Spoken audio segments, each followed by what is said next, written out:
बिस्मिल्लाहिर्रहमानिर्रहीम। आज का टॉपिक है एक्सपोनेंशियल नोटेशंस। तो चलिए शुरू करते हैं। कुछ नंबर्स बहुत बड़े होते हैं या कुछ नंबर्स बहुत छोटे होते हैं। जैसे आप यहाँ बुक में देखें, इलेक्ट्रॉन का मास लिखा हुआ है, उसके अंदर देखें शुरू में कितनी ज़्यादा ज़ीरोज़ हैं। एवोगैड्रोस नंबर लिखा हुआ है, उसके आखिर में इतनी ज़्यादा ज़ीरोज़ हैं। वन से जो छोटे नंबर होते हैं वो इस तरह के होते हैं, 0 पॉइंट उनके शुरू में लगा होता है, 0.12, या जैसे इलेक्ट्रॉन का मास है 0.0000, इतने सारी ज़ीरोज़ हैं, फिर आखिर में है 911। तो ये नंबर्स छोटे होते हैं, और जो नंबर्स बड़े होते हैं उनके आगे बहुत सारी ज़ीरोज़ होती हैं। जैसे कि है एवोगैड्रोस नंबर 602300, और आगे भी बहुत सारी ज़ीरोज़ हैं। तो हम बहुत बड़े या बहुत छोटे नंबर्स को एक्सपोनेंशियल नोटेशन में आसानी से लिख सकते हैं। एक्सपोनेंशियल नोटेशन होती है मल्टीप्लाई 10 और उसके ऊपर एक पावर होती है। एक्सपोनेंशियल नोटेशंस को यूज़ करने से कैलकुलेशंस आसान हो जाती हैं, सिंप्लीफाई हो जाती हैं, और इससे हमारी स्पेस और टाइम इन दोनों की भी बचत होती है। बार बार हमें इतनी बड़ी बड़ी कैलकुलेशंस लिखनी नहीं पड़ती कॉपी पे, और लिखने में जो वक्त ज़ाया होता है वो भी बच जाता है। यहाँ इन्होंने एक फॉर्मूला लिखा हुआ है एक्सपोनेंशियल नोटेशन का, n × 10 और ऊपर है x। यहाँ n में नंबर होता है, 10 इसको बेस कहते होते हैं, और x होती है एक्सपोनेंट या पावर। इसकी वैल्यू पॉजिटिव भी हो सकती है और नेगेटिव भी हो सकती है। ये एक्सपोनेंट अगर पॉजिटिव है, जैसे कि है 2, तो इसका मतलब जो नंबर है वो बड़ा है 1 से। और अगर ये पावर नेगेटिव में हो, जैसे कि है -2, तो इसका मतलब जो ओवरऑल नंबर है वो 1 से छोटा है। जो नंबर आम लिखा होता है बगैर एक्सपोनेंशियल नोटेशन के, जैसे यहाँ पे एवोगैड्रोस नंबर लिखा हुआ है या फिर इलेक्ट्रॉन का मास लिखा हुआ है, इसको कहते होते हैं स्टैंडर्ड फॉर्म। और जो हम 10 की पावर लगाकर लिखते होते हैं उसको कहते हैं एक्सपोनेंशियल नोटेशन। हम स्टैंडर्ड फॉर्म को साइंटिफिक नोटेशन या एक्सपोनेंशियल नोटेशन में, और उस नोटेशन वाले को स्टैंडर्ड फॉर्म में एक कन्वर्ट कर सकते हैं। अब यहाँ पे रूल्स लिखे हुए हैं, इन रूल्स को समझने से हम इनको कन्वर्ट करेंगे एक दूसरे में। फर्स्ट रूल है, if we need to convert a numerical value from standard notation to exponential notation, हमने स्टैंडर्ड से उसको एक्सपोनेंशियल नोटेशन में लेकर आना है। Decimal point should move to the left if the value is greater than 10। अगर value 10 से बड़ी है, ये हम सिंपल अल्फाज में कह सकते हैं 1 से बड़ी है, तो हम पॉइंट को लेफ्ट साइड पे मूव करते होते हैं। और अगर वैल्यू 1 से छोटी है या फिर 0 से लेके 1 के दरमियान है, तो हम पॉइंट को राइट साइड पे मूव करते होते हैं। जैसे यहाँ 2 एग्जांपल्स दी हुई हैं। पहला नंबर है 4600000। ये नंबर 1 से बड़ा है। अब देखिए इसके अंदर पॉइंट नहीं है कहीं भी। अगर पॉइंट किसी नंबर में कहीं भी नहीं होता, इसका मतलब पॉइंट सबसे लास्ट में मौजूद है। अब इस पॉइंट को हम, क्योंकि ये नंबर बड़ा है, हम इसको लेफ़्ट साइड पे मूव करेंगे।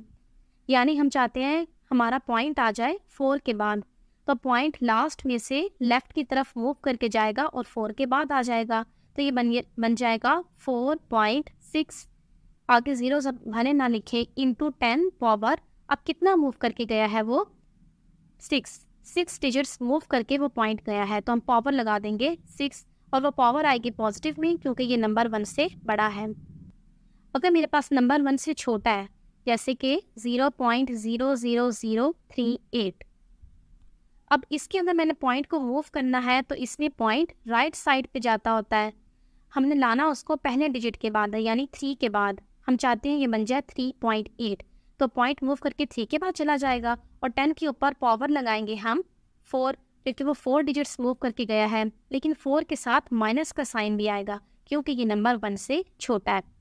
तो देखिए अब मेरे पास ये 2 एक्सपोनेंशियल नोटेशंस लिखी हुई हैं, 4.6 × 10 पावर 6 और 3.8 × 10 पावर -4। तो मैं इनकी पावर्स को देख के पता लगा सकती हूँ कि ये नंबर 1 से बड़े हैं या छोटे हैं। अब जिसकी पावर पॉजिटिव है ये नंबर 1 से बड़ा है, और जिसकी पावर नेगेटिव है ये नंबर 1 से छोटा है। दूसरे पॉइंट में लिखा हुआ है, if you want to change an exponential value into standard notation. अब हमने एक्सपोनेंशियल नोटेशन को स्टैंडर्ड फॉर्म में लेकर आना है। The decimal point should move to the right for the positive exponent. अगर पावर पॉजिटिव है तो हम पॉइंट को राइट साइड पे लेके जाएंगे, और अगर पावर नेगेटिव है तो हम उसको लेफ्ट साइड पे लेके जाएंगे। एग्जाम्पल के जरिए समझ लेते हैं। 7.53 इंटू 10 पावर 4, ये एक एक्सपोनेंशियल नोटेशन है मेरे पास। मुझे इसको इसकी स्टैंडर्ड फॉर्म में लेकर आना है। इसकी जो पावर 4 है वो बता रही है कि ये नंबर असल में बड़ा है। तो इस पॉजिटिव एक्सपोनेंट वाले के अंदर हम पॉइंट को राइट साइड पे लेके जाते हैं।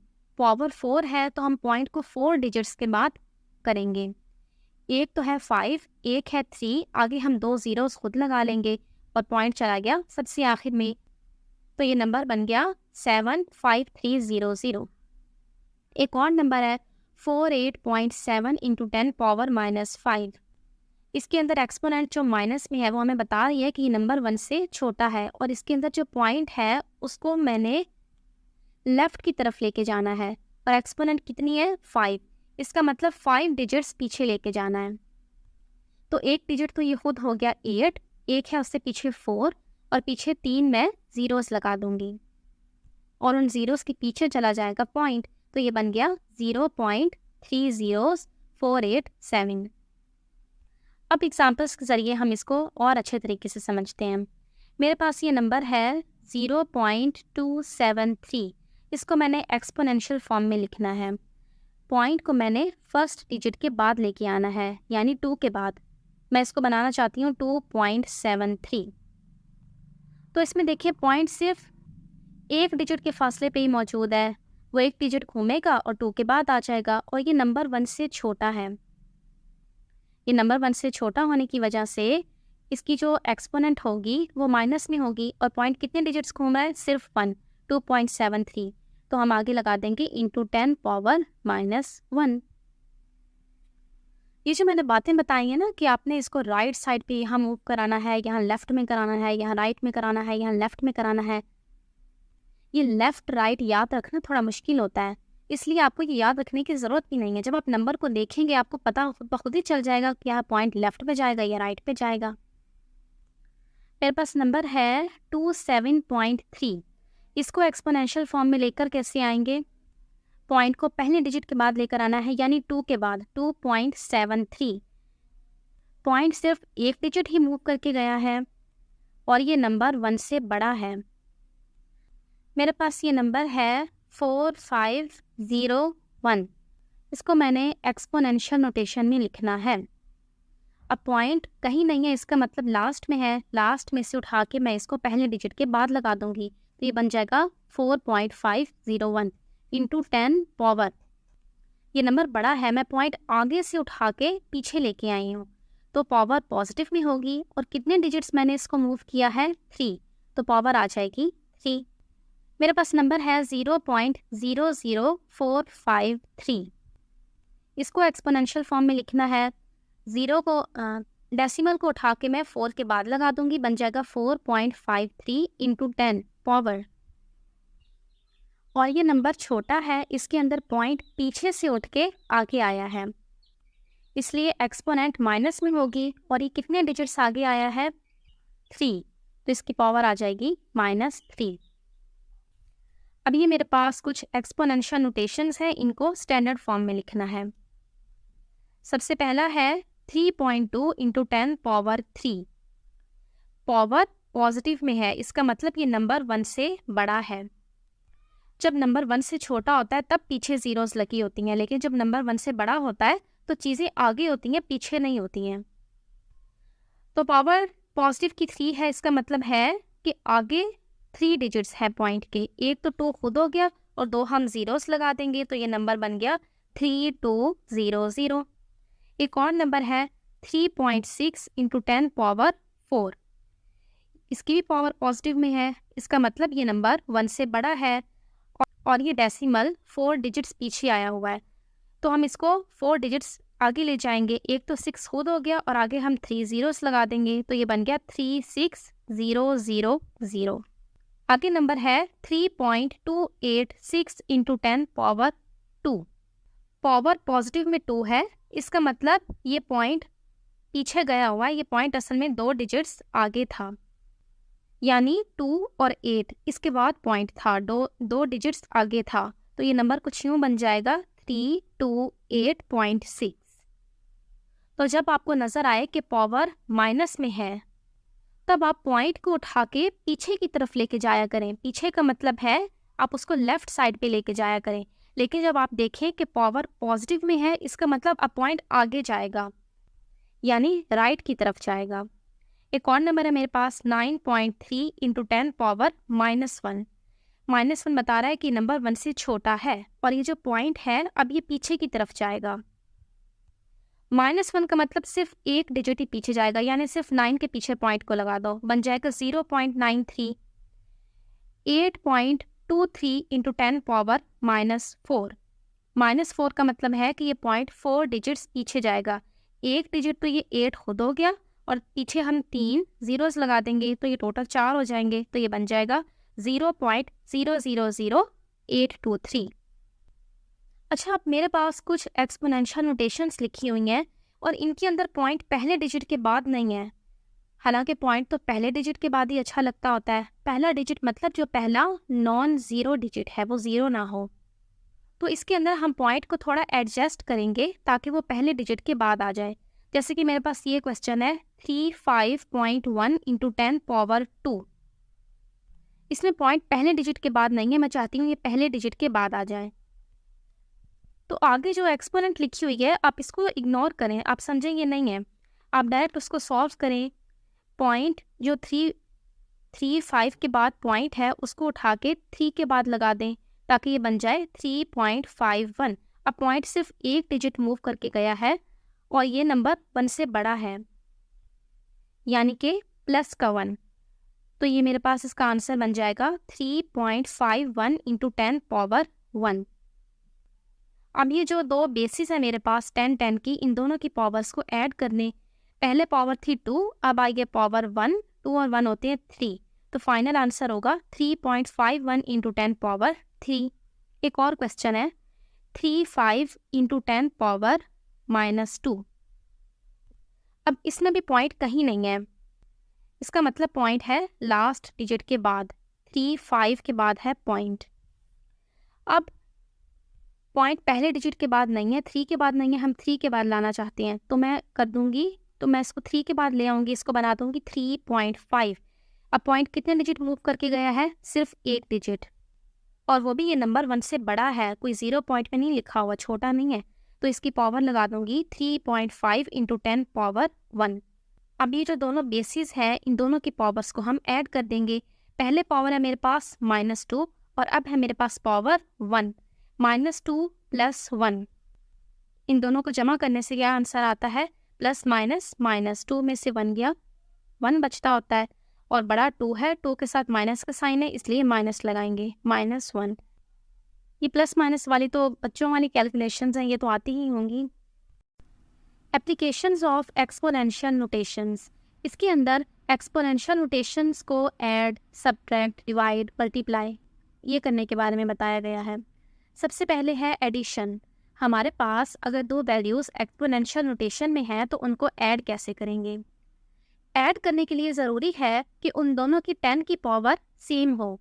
अब यहाँ देखें एक क्वेश्चन मिला हुआ है, इसमें एक वैल्यू है 1.31 इंटू 10 पावर 3 और एक है 3.15 इंटू 10 पावर 2। इन दोनों की 10 की पावर्स सेम नहीं है। पहले हम इनकी पावर्स को सेम करेंगे। जो पावर छोटी होती है आप उसको चेंज करके जो बड़ी पावर है उसके इक्वल किया करें। तो इसके अंदर 3.15 इंटू 10 पावर 2, इसके पास छोटी पावर है तो हम इसको एडजस्ट करेंगे कि इसकी पावर 3 हो जाए। इसकी है पावर पॉजिटिव में 2, इसका मतलब है कि पॉइंट 2 डिजिट्स मूव किया हुआ है। ये पहले 5 के बाद था तो ये 2 डिजिट्स मूव करके 3 के बाद आया है। मैं इसको 3 से भी पीछे ले जाऊंगी तो ये एक डिजिट और बढ़ जाएगा, तो ये बन जाएगा 0.315 इंटू 10 पावर 3। अब इन दोनों की पावर्स सेम हो गई हैं। अब हम इन दोनों वैल्यूज़ को जैसे जमा करते होते हैं बिल्कुल वैसे जमा करेंगे, और अब पावर्स दोनों की एक जैसी हैं तो हम पावर्स को ऐड नहीं करेंगे बल्कि आखिर में पावर को सिंपली लिख देंगे। देख लेते हैं कैसे। डेसिमल वाली वैल्यूज़ को आपको ऐड तो करना आता ही होगा। पॉइंट हमेशा पॉइंट के नीचे आता होता है। इंटू 10 पावर 3 दोनों में है, इन दोनों को ऐड कर लेंगे तो ये बन जाएगा 1.625 इंटू 10 पावर 3। बस एक बार वो 10 की पावर लिख देते होते हैं। आगे है मल्टीप्लिकेशन। मल्टीप्लाई कैसे करते होते हैं? मल्टीप्लाई करना तो इंतहाई आसान है। हमें दो नंबर्स मिले हुए हैं, इन दोनों एक्सपोनेंशियल नोटेशन वाली वैल्यूज़ को मल्टीप्लाई करना है। हम क्या करेंगे, जो इनके कोएफिशिएंट्स हैं इनको आपस में मल्टीप्लाई कर लेंगे और जो 10 के ऊपर पावर्स हैं उनको आपस में जमा कर लेंगे और इससे आंसर आ जाएगा। देख लेते हैं कैसे। ये दो वैल्यूज़ हैं, एक है 7.0, एक है 2.0। इन दोनों को मल्टीप्लाई कर लेते हैं। पॉइंट के बाद 0 का मतलब तो कुछ भी नहीं होता। 7.0 मतलब 7 ही होता है, 2.0 मतलब 2 ही होता है। 7 2 ज़ा 14 और दोनों की पावर्स को जमा कर लेते हैं। एक में पावर है 12, एक में पावर है -3। 12 प्लस -3 प्लस माइनस माइनस 12 में से 3 गए, 9 बचता होता है, तो आंसर आ गया 14 इंटू 10 पावर 9। 14 में पॉइंट कहाँ है? बिल्कुल लास्ट में। लेकिन पॉइंट हमेशा पहले डिजिट के बाद ही अच्छा लगता होता है, तो हम इसको कर देंगे 1.4। अब पॉइंट कितना मूव किया है? सिर्फ एक डिजिट, और ये नंबर भी बड़ा है यानी कि प्लस का 1। तो पहले 10 की पावर है 9 और जो दोबारा हम पावर लेके आ रहे हैं वो है प्लस की 1। इन दोनों को जमा कर देंगे तो बन जाएगा 9 और 1 10। आंसर आ गया 1.4 इंटू 10 पावर 10। मेरे पास ये एवोगैड्रोस नंबर है 6.02 इंटू 10 पावर 23। इसको मैंने मल्टीप्लाई करना है 3.6 से। देखिए 3.6 के बाद अगर इंटू 10 की पावर कुछ नहीं भी है तो भी खैर है, क्योंकि मल्टीप्लाई के अंदर वैसे भी हम कोएफिशिएंट को मल्टीप्लाई करते होते हैं और पावर्स को बाद में ऐड कर देते हैं। पावर नहीं है तो भी खैर है। अब इसमें पावर नहीं है तो हम इसको ऐसे ही कर लेते हैं। 6.02 को 3.6 के साथ मल्टीप्लाई करेंगे और आखिर में इंटू 10 पावर 23 लगा देंगे। जब हम दो नंबर्स को मल्टीप्लाई कर रहे हों और उन दोनों के अंदर डेसिमल हो तो मल्टीप्लाई करते वक्त एक दफ़ा डेसिमल को इग्नोर कर दें। सिंपल जैसे मल्टीप्लाई करते हैं वैसे आप मल्टीप्लाई कर लें ऐसे, और पॉइंट को फिर आखिर में आंसर में लगाते होते हैं। वो कैसे लगाते होते हैं? आप दोनों वैल्यूज़ के अंदर पॉइंट को गिने कि वो कितने डिजिट्स के बाद आ रहा है। पहली जो वैल्यू है 6.02। अच्छा, मैथ जो है वो राइट साइड से शुरू करते हैं तो हम राइट साइड से गिनेंगे। 2 और 0 सिर्फ 2 डिजिट्स के बाद पॉइंट आ रहा है और 3.6 के अंदर एक डिजिट यानी 6 के बाद पॉइंट आ रहा है, तो इन दोनों को मिलाएं तो टोटल डिजिट्स हो गए 3 यानी पॉइंट 3 के बाद है। तो हम लास्ट में भी 3 के बाद पॉइंट लगा देंगे।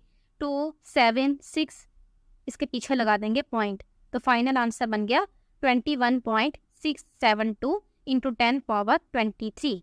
लेकिन पॉइंट हमेशा फर्स्ट डिजिट के बाद ही अच्छा लगता होता है, तो हम पॉइंट को मूव करके 2 के बाद लाएंगे, यानी हम इसे बनाएंगे 2.1672 इंटू 10 पावर 24, क्योंकि सिर्फ एक डिजिट ही मूव किया है और ये वैल्यू भी 1 से बड़ी है। आगे है डिवीजन। डिवाइड कैसे करते होते हैं? जो दो कोएफिशिएंट हैं उनको हम डिवाइड कर लेंगे जैसे डिवाइड करते होते हैं, और उसके बाद जो पावर्स हैं उनको माइनस कर देंगे। मल्टीप्लाई में पावर्स को ऐड करते होते हैं और डिवाइड में पावर्स को सब्ट्रैक्ट करते होते हैं। डेसिमल वाली वैल्यूज़ को कैसे आपस में डिवाइड करते होते हैं? मेरे पास दो वैल्यूज़ हैं 6.60 और एक है 3.20। देखिए, जिस वैल्यू को हमने डिवाइड में बाहर लिखना होता है उसको कहते हैं डिवाइजर। उसके अंदर डेसिमल नहीं होना चाहिए। हम उसके डेसिमल को रिमूव करते होते हैं। वो ऐसे कि हम उसके डेसिमल को उठा के आखिर में ले जाते हैं, और जितना डिजिट्स उसका डेसिमल आगे जाता है, जो दूसरी वैल्यू होती है जो अंदर आती है उसका डेसिमल भी उतना ही डिजिट आगे चला जाता है। अब इन दोनों को हम सिंपली डिवाइड कर लेंगे और उससे आंसर आ जाएगा 2.06। बुक में आंसर गलत लिखा है, बुक में लिखा हुआ है 2.60, हालांकि आंसर आएगा 2.06। और जो पावर्स हैं इन दोनों को माइनस कर देंगे। 8 - 3 आता है 5। अब यहाँ पावर के बारे में लिखा हुआ है कि ये मेरे पास एक एक्सपोनेंशियल नोटेशन की वैल्यू है और ब्रैकेट डाल के इसके ऊपर एक पावर दी गई है। इस पावर को हम ऐसे हल करेंगे कि जो कोएफिशिएंट है 3.25 उसके ऊपर भी ये पावर लगा देंगे और जो 10 पावर 4 है उसके ऊपर भी ये पावर लगा देंगे। जब एक पावर के ऊपर एक और पावर होती है ना ब्रैकेट के बाद, तो वो दोनों पावर्स आपस में मल्टीप्लाई हो जाती हैं। पावर्स को कैसे हल करती हैं ये बातें मैथ में लॉगरिदम वाले टॉपिक में पढ़ी हुई हैं। 3.25 इसका स्क्वायर होता है 10.56।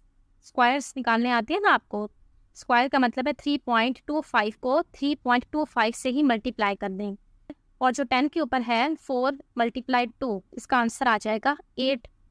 तो ये आंसर आ गया मेरे पास 10.56 × 10 पावर 8। और पॉइंट पहले डिजिट के बाद अच्छा लगता है तो हम बना देंगे इसको 1.056 × 10 पावर 8 की बजाय 9 बन जाएगी। आगे है रूट्स।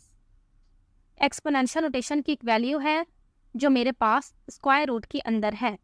जब कोई चीज़ स्क्वायर रूट के अंदर होती है, इसका मतलब हम देखते हैं कि वो किसका स्क्वायर है। इसे कैलकुलेटर से भी सॉल्व कर लेते हैं, क्योंकि मैनुअली इसको सॉल्व करने की इतनी ज़रूरत नहीं पड़ती होती, फिर भी देख लेते हैं। सबसे पहले हम चाहते हैं कि इसके कोएफिशिएंट में से डेसिमल निकल जाए। हम इसको 2, 5 और बाद में पॉइंट लाना चाहते हैं। जब पॉइंट, अब देखिए पावर इसकी 7 है, यानी पॉइंट ने 7 डिजिट्स मूव किया हुआ है, 6 ज़ीरोस है और एक खुद 5 है, तो ये बन गए 7। अगर मैं 5 के बाद ले आऊँगी पॉइंट, तो एक डिजिट कम हो जाएगा ना, ये बन जाएगा 6। 25 × 10 पावर 6। 25 5 का स्क्वायर होता है और 10 पावर 6 10 पावर 3 का स्क्वायर होता है। तो ये आंसर आ गया। अस्सलामु अलैकुम।